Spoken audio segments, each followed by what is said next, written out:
여러분 안녕하세요. 오늘은 사단원 개성적인 발상과 표현에서 먼 후일이라는 김소월 시인의 시를 배우도록 하겠습니다. 자, 교과서는 160쪽이에요. 자, 준비하세요. 자, 오늘의 학습 목표. 운율, 반어, 역설의 표현 효과를 이해하고 이를 바탕으로 시를 감상할 수 있다. 자, 그러면 지난 시간에 공부한 내용을 한번 확인해 볼까요? 자, 큰 소리로 대답해 보세요. 자, 운율이 뭐였죠?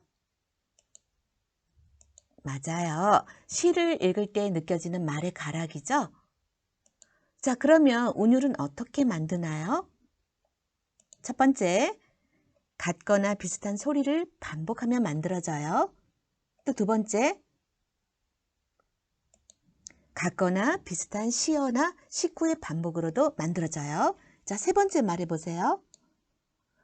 일정한 글자 수를 짝지어서 반복할 때도 만들어져요. 또, 그렇죠. 음보를 반복해도, 일정한 수의 음보를 반복해도 만들어져요. 마지막, 그렇죠. 같거나 비슷한 문장 구조를 반복해도 운율이 형성되죠. 자, 그러면 지난 시간에 반어가 뭐라고 배웠죠? 말해보세요. 아, 반대로 말하는 거? 아, 비슷해요. 자, 원래 표현하려는 내용을 실제 의미와 반대되는 말이나 상황으로 표현하는 방법. 자, 그러면 역설은 뭐죠? 역설은 모순이에요? 네, 맞아요. 역설은 겉보기에는 모순이지만 대상에 대한 통찰을 통해서 곰곰이 생각하면 진실을 담고 있는 표현이에요. 자, 반어와 역설 차이점도 공부했어요. 자, 그러면 오늘은 우리나라 국민들이 가장 사랑하는 시인 중에 한 명, 김소월 시인의 먼 후일이라는 시를 한번 공부해 보도록 해요. 자, 먼저 고운 목소리로 낭송하는 목소리를 들려드릴게요. 여러분들 한번 잘 들어보고 따라 낭송해도 됩니다. 자, 그럼 시작할게요. 먼 후일, 김소월. 먼 훗날 당신이 찾으시면 그때 내 말이 잊었노라. 당신이 속으로 남으라면 무척 그리다가 잊었노라. 그래도 당신이 남으라면 믿기지 않아서 잊었노라. 오늘도 어제도 아니 있고 먼 훗날 그때에 잊었노라. 자, 여러분 시 낭송 잘 들으셨어요? 어때요, 느낌이? 슬퍼요? 네. 슬픈 감정이 들었다면 시를 잘 이해하고 있는 거예요. 자, 그러면 우리가 시를 읽었으니까 이제 시에 나타난 내용 중에 선생님이 질문을 해볼게요. 여러분들이 한번 대답해 보세요. 자, 첫 번째 질문. 시의 화자는 지금 어떤 상황에 놓여 있나요? 사랑하는 사람과 어떤 상황에 놓여 있지요? 그렇죠. 사랑하는 사람과 헤어졌어요. 사랑하는 사람과 헤어진 상황이에요. 당신과, 여기서 당신이라고 나오는데요. 이 당신이 시의 화자가 사랑하는 사람이에요. 당신과 이별한 상황에 놓여 있어요. 자, 그럼 이번에는 남학생들 한번 답해 보세요. 자, 화자가 사랑하는 당신이 시의 화자를 나무란다면 그 까닭은 무엇일까요? 그렇죠. 시의 화자가 당신을 잊었다고 해서 나무라는 거예요. 시의 화자가 당신을 잊었노라 이렇게 말하죠. 그래서 나무라는 거예요. 자신을 잊었다는 사실이 서운해서 당신은 시의 화자를 나무라고 있는 것 같아요. 자, 그럼 세 번째 질문. 화자는 무엇이 믿기지 않는다고 했을까요? 믿기지 않아서 잊었노라 이렇게 말하고 있거든요. 무엇이 믿기지 않은 것일까요? 우리 여학생들 한번 대답해 보세요. 그렇죠. 당신이 떠난 것이요. 사랑하는 당신이 떠난 것이, 사랑하는 당신과 헤어진 것이 믿기지 않는다는 거죠. 사랑하는 인과 이별한 상황이 믿어지지 않는다는 거예요. 네 번째 질문. 마지막 사연에서 먼 훗날 그때 잊었노라 라고 표현했어요. 이 표현을 통해서 시의 화자가 말하고 싶은 말은 무엇인가요? 자, 그 앞부분 읽어드려요. 오늘도 어제도 아니 잊고 먼 훗날 그때 잊었노라. 자, 시의 화자가 말하고 싶은 말은 임을 잊을 수 없다라고 말하고 싶어요. 오늘도 어제도 잊지 않고 안 잊고 먼 훗날 잊겠다라는 말은 사랑하는 임을 절대로 잊을 수 없다는 말이에요. 그런데 그 사랑하는 인과는 이별한 상황이죠. 너무 슬프네요. 자, 이 시의 화자는 떠난 당신이, 헤어진 당신이 계속 그립다라는 말을 하고 싶은 것 같아요. 사랑하는 임을 잊을 수 없다는 말을 하고 있습니다.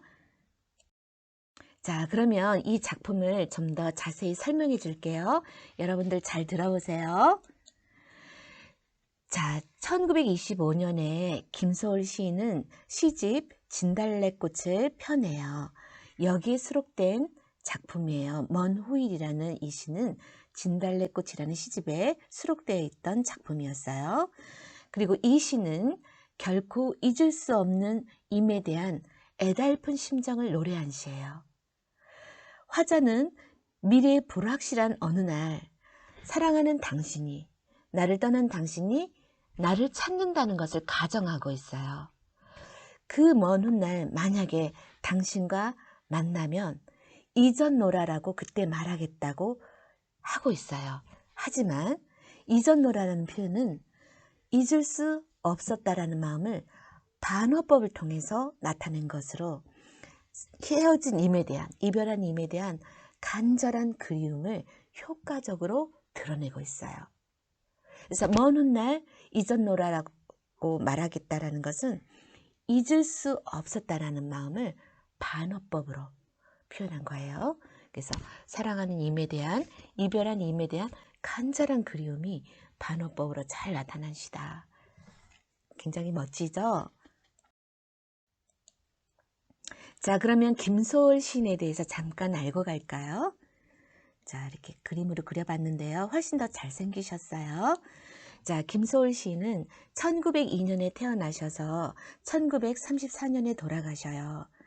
이분이 살았던 시대를 보면 짧은 생애를 사셨죠. 32세의 젊은 나이로 세상을 뜨고 마는데요. 이분은 굉장히 우리나라 역사적으로 굉장히 불행했던 그런 시기에 살았던 분이에요. 1910년에 우리 국권을 완전 일본에게 빼앗겨 버리잖아요.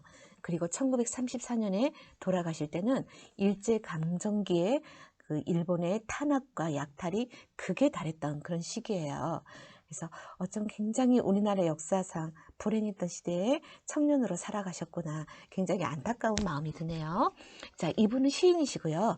원래 어렸을 때 이름은 정식이었어요. 소울이라는 이름은 필명이에요. 필명이라는 것은 작가로서의 이름을 따로 지었다라는 거죠. 자, 이분은 우리나라 문학을 대표하는 민족 시인이라고 그래요. 그래서 이별의 슬픔과 임에 대한 그림을 노래한 시를 많이 썼어요. 그래서 유명한 작품으로는 진달래꽃이 있고요. 선유화라는 시가 있어요. 그 다음에 선생님이 자꾸 국어 시간에 소개하는 엄마야 누나야라는 동요도 이 김소월 시인의 작품입니다. 자, 그러면 우리가 먼 후일이라는 이 시의 본문을 한번 알아볼까요? 1년부터 차분하게 공부해 보도록 합시다. 자, 먼저 1년. 먼 훗날 당신이 찾으시면 그때 내 말이 잊었노라. 자, 먼 훗날이라는 것은 아직 오지 않는 미래의 상황을 가정했어요. 먼 훗날은 아직 오지 않은 미래예요. 그때 사랑하는 당신이 나를 찾아오시면 미래의 상황을 가정하고 그때 내 말이, 자, 나는 시의 화자예요. 자, 시의 화자가 직접 나로 드러나 있죠.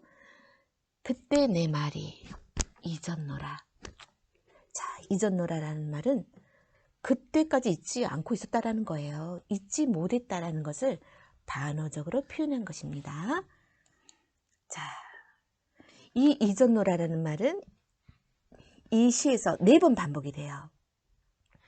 일단 시어가 반복이 되면 운율이 형성되는 건 알죠? 운율도 형성하고요. 잊지 못했다라는 반어적인 의미가 계속 4번 반복돼요. 자, 그리고 이 시는 어떤 운율이 두드러지냐면 한행을 읽을 때 3번 쉬어요. 먼 훗날 당신이 찾으시면 3번, 그때 내 말이 잊었노라 3번. 사문보율이 규칙적으로 드러나는 운율을 갖고 있어요.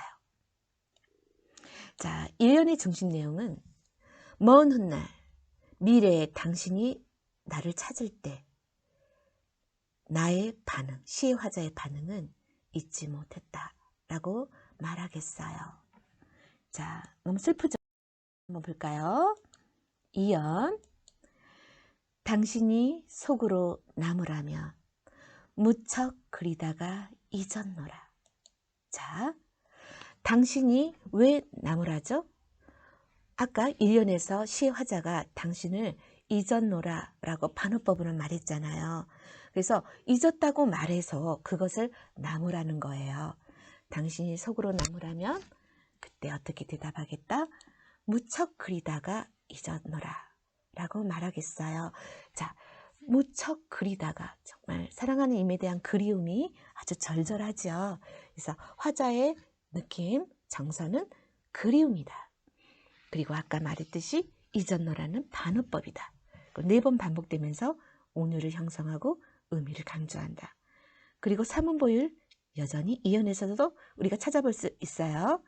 그래서 이연에서 시의 화자가 말하고 싶은 것은 사랑하는 이미 미래의 나를 나무랄 때 나의 반응은 무척 그리워하다, 잊었습니다. 못 잊었습니다. 이렇게 말하겠다라는 거죠. 그 다음에 이제 3연, 그래도 당신이 나무라면 믿기지 않아서 잊었노라. 자, 믿기지 않아서 잊었노라. 이 말은 무엇이 믿기지 않았을까요? 사랑하는 인과 이별한 상황이 믿기지 않아서 잊었노라. 실은 잊었노라는 뭐예요? 반어법이죠. 자, 온율 형성하고 의미 강조하고 있고, 자, 사문보율도 찾아볼 수 있고. 자, 그러면 3연의 중심 내용은 뭘까요? 이미 계속 나무라면 나는 믿기지 않아서, 당신과 이별한 상황이 믿기지 않아서 잊었습니다 라고 반어법으로 말하겠어요 라고 이제 화자가 반응하겠다. 자, 그러면 봅시다. 4연, 오늘도 어제도 안이 있고 먼 훗날 그때에 잊었노라. 자, 오늘도 어제도 안 잊었다. 이 말은 임을 잊지 못했다라는 거예요. 한순간도 잊을 수 없었다라는 거죠. 그래서 임을 잊지 못하고 항상 그리워하고 있었다라는 의미예요. 오늘도 어제도 안 잊고 먼 훗날 그때에 잊었노라. 자, 먼 훗날. 먼 훗날이라는 것은 불확실한 미래예요. 미래에 그때 잊었노라. 임을 절대로 잊을 수 없는 마음을 반어법으로 표현한 거예요. 절대로 당신을 잊을 수 없어요 라는 말이죠.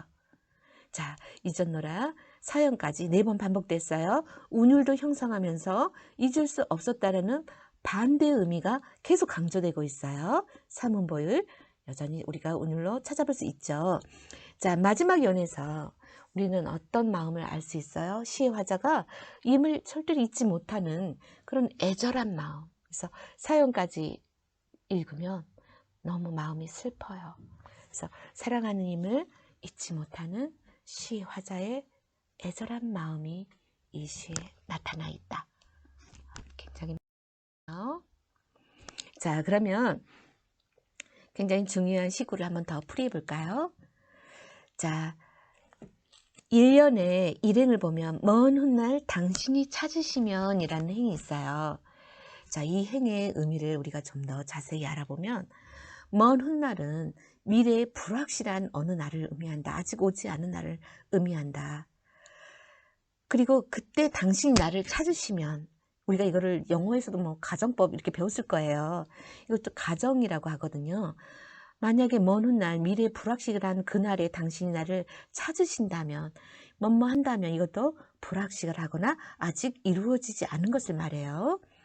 따라서 미래 어느 불확실한 날에 당신이 나를 찾아온 시의 화자를 찾아온 상황을 가정해서 시상, 시의 생각을 전개하고 있다. 자, 그러면 이제 1년의 이행을 한번 우리가 좀 더 자세히 알아볼까요? 그때 내 말이 잊었노라. 자, 이 말은 화자는 당신이 미래에 나를 찾아오면 그때 당신에게 잊었노라라는 말을 하겠다고 한다. 하지만 잊었노라라는 말은 그때까지 당신을 잊지 못하고 있음을, 그리워했음을 반어적으로 표현한 것이다. 그래서 그때 내 말이 잊었노라 이 행은 임에 대한 간절한 그리움을 강조한 말이다. 이렇게 우리는 풀이할 수 있어요. 굉장히 멋진 표현이네요. 자, 그러면 시 화자의 상황과 정서를 한번 알아볼까요? 시 화자는 어떤 상황에 놓여 있지요? 사랑하는 당신과 이별, 그리고 헤어진 당신을 잊지 못하는 상황이에요. 화자의 상황은 사랑하는 당신과 이별했다. 그리고 이별한 당신을 잊지 못하고 있다. 자, 시 화자의 느낌은 어떤 느낌을 갖고 있어요? 그렇죠. 슬프고 그리워요. 사랑하는 당신과 이별한 상황은 너무 슬퍼요. 그리고 잊지 못하고 그리워하고 있어요. 슬픔과 그리움. 자, 그러면 작품을 한번 정리해 봅시다. 자, 이 시의 갈래, 현대시. 자, 중심 소재는 이별이에요. 주제는 뭘까요? 헤어진 님을 잊을 수 없는 마음. 떠난 님을 잊을 수 없는 마음이 주제예요. 자, 이 시의 특징은 미래의 어느 상황을 가정해서 시상을 전개하고 있다. 시상이 뭐냐면 시에 나타난 생각. 자, 미래의 어느 상황을 가정해서 시상을 전개하고 있다. 두 번째 특징은 반어법을 써서 주제를 강조한다. 잊을 수 없는 마음을 잊었노라라고 반어법을 써서 더 강조하고 있다. 그 다음에 이제 세 번째 특징, 같은 시어, 동일한 문장 구조, 그 다음에 사문보를 통해서 운율을 형성하고 또 내용도 강조하고 있어요. 자, 그러면 이 시는 모두 사연으로 되어 있거든요. 그럼 정리해 봅시다. 자, 1년에서는 먼 훗날 이미 나를 찾아올 때 화자의 반응. 먼 훗날 이미 화자를 찾아올 때 화자의 반응. 자, 2년은 이미 나무랄 때 화자의 반응. 자, 3년은 이미 계속 나무랄 때 화자의 반응은 못 잊었다고 반응하는 거예요. 그 다음에 4연. 임을 잊지 못하는 화자의 애절한 마음이 이제 결국 나타나죠. 우리에게 절절하게 나타납니다. 그래서 이 시는 모두 3연으로 되어 있어요. 자, 아까 시 운율을 잠깐 살펴봤는데 좀 더 자세히 알아볼까요?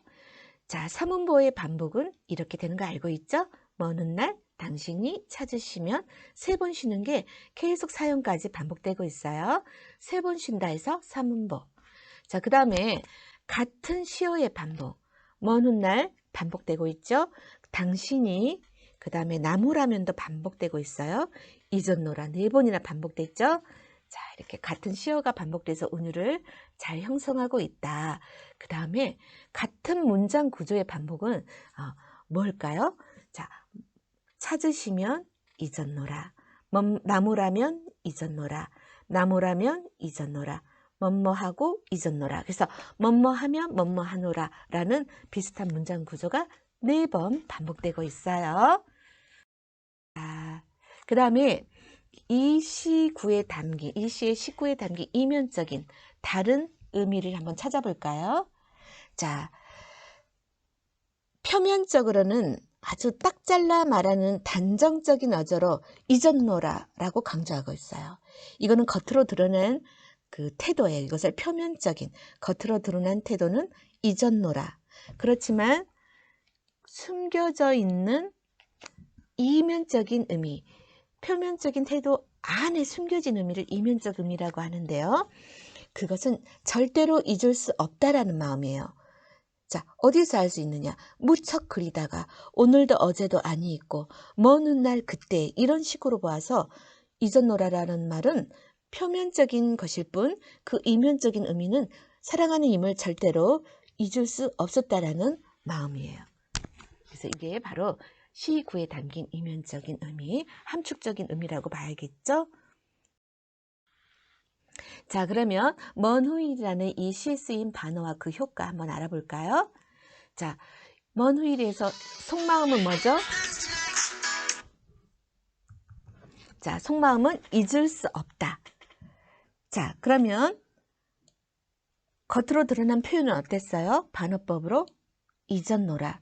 자, 서로 반대로 표현하고 있죠. 서로 반대로 표현하고 있어요. 자, 그리고 이렇게 반어법의 효과는 뭘까요? 속마음을 인상 깊게 드러낸다. 또 우리가 깊이 있게 감상을 할 수 있도록 유도하고 있다. 화자의 정서가 잘 강조돼요. 잊을 수 없다라는 화자의 정서가 더욱 강조되는 거예요. 자, 그래서 우리는 이 먼 후일의 반어법은 화자의 마음이 더 안타깝게 느껴져요. 잊을 수 없었다는 것을 계속 반어법으로 4번이나 잊었노라 이렇게 말하죠. 그래서 사랑하는 님을 잊을 수 없다라는 그 화자의 마음이 더욱 안타깝게 우리는 느껴집니다. 자, 그러면 이제 운율이 잘 느껴지는 노랫말을 하나 찾아볼까요? 자, 여러분들 장기하라는 가수 알아요? 키읔이란 노래인데 너는 쿨쿨 자나봐. 문을 쿵쿵 두드리고 싶지만 어두컴컴한 밤이라 문자로 콕콕콕콕콕 찍어서 보낸다. 자, 여기에서 운율을 잘 살리는 소리가 있어요. 어떤 소리예요? 자, 말해보세요. 그렇죠. 키읔. 키읔 소리가 지금 계속 반복되죠? 그래서 같은 소리의 반복으로 운율을 잘 살리는 노랫말이에요. 자, 그러면 또 여러분이 좋아하는 볼빨간 사춘기라는 가수들의 썸 탈 거야 라는 노래예요. 자, 여기에서는 어떤 요소가 운율을 잘 살리고 있는지 한번 찾아보세요. 나 오늘부터 너랑 썸을 타볼 거야. 나 매일매일 내게 전화도 할 거야. 밀가루 못 먹는 나를 달래서라도 너랑 맛있는 걸 먹으러 다닐 거야. 넘넘 스윗한 넌 정말 달콤한 걸 넘넘 스윗한 넌. 자, 여러분들 눈치채셨죠? 자, 뭐가 반복돼요? 비슷한 문장 구조 뭐뭐랑 뭐뭐 할 거야. 비슷한 문장 구조가 계속 반복되고 있고요. 그 다음에 나라는 시어, 너랑 나, 너랑이라는 시어가 계속 반복되고요. 넘넘 스윗한 넌, 이것은 이제 비슷한 같은 시구죠. 같은 시구. 이게 단어보다 더 큰 단위가 시구예요. 넘넘 스윗한 넌이라는 시구가 반복되고 있어요. 2번 반복됐죠? 자, 그래서 오늘이 아주 잘 느껴지는 노래예요. 자, 그럼 이번에는 반어가 드러난 표현을 한번 찾아볼까요? 둘이 서로 좋아하는 사이예요. 사랑하는 연인 같아요. 자, 남자가 땅에다 막 밤을 묻고 있어요. 여기서 싹이 나야만 너랑 헤어질 거야. 그러니까 여성분이 너무 좋아하죠? 그거 군밤이잖아. 진짜 오글거리죠? 자, 그 다음에 2번째 만화. 이번에는 여성분이 바위에다 뭘 쌓고 있어요. 여기서 이 꽃이 피어야만 너랑 헤어질 거야. 남자분 좋아하죠? 옥으로 된 꽃이 바위에서 핀다고. 옥이라는 것은 돌의 종류예요. 돌로 만든 꽃에서 꽃이 피겠어요? 옥으로 된 꽃이 바위에서 다른 꽃이 피어나겠어요? 절대 불가능한 일이죠. 여기서 헤어질 수 없다라는 그런 말을 반어적으로 헤어질 거야. 절대로 헤어질 수 없어. 라는 반어법이에요. 자, 그러면 반어가 드러난 시를 한번 또 우리가 읽어볼까요? 황동규 시인의 즐거운 편지라는 시가 있어요. 이 시도 정말 좋은 시인데요. 한번 들어보세요. 내 그대를 생각하면 항상 그대가 앉아있는 배경에서 해가 지고 바람이 부는 일처럼 사소한 일일 것이나 언제나 그대가 한없이 괴로움 속을 헤매일 때 오랫동안 전해오던 그 사소함으로 그대를 불러보리라. 너무 아름다운 시죠. 사랑하는 사람한테 해주고 싶은 말이에요. 자, 여기서 반어법 찾으셨나요? 자, 어디에 반어법이 쓰였을까요? 한번 찾아보세요. 그렇죠. 사소한 일. 그 사소함. 이게 반어법이에요. 자, 사소한 일은 실은 사소한 일이 아니고 시의 화자의 그대를 향한 간절한 사랑이에요. 사소하지 않아요. 간절한 사랑인데 그걸 사소하다고 반어법으로 표현했어요. 절대로 사소하지 않아요. 언젠가 그대가 한없이 괴로움을 헤매일 때 내가 그대를 불러보리라. 얼마나 간절해요. 그렇죠? 그래서 이 사소한 일이라는 것은 간절한 사랑을 반어법으로 표현한 것이다. 자, 그럼 이제 여러분들 반어법 잘 이해하셨어요? 그러면 다음 시간에는 독은 아름답다라는 한민복 시인의 시를 배우면서 역설을 배우도록 해요. 여러분들 다음 시간에 또 만나요. 안녕.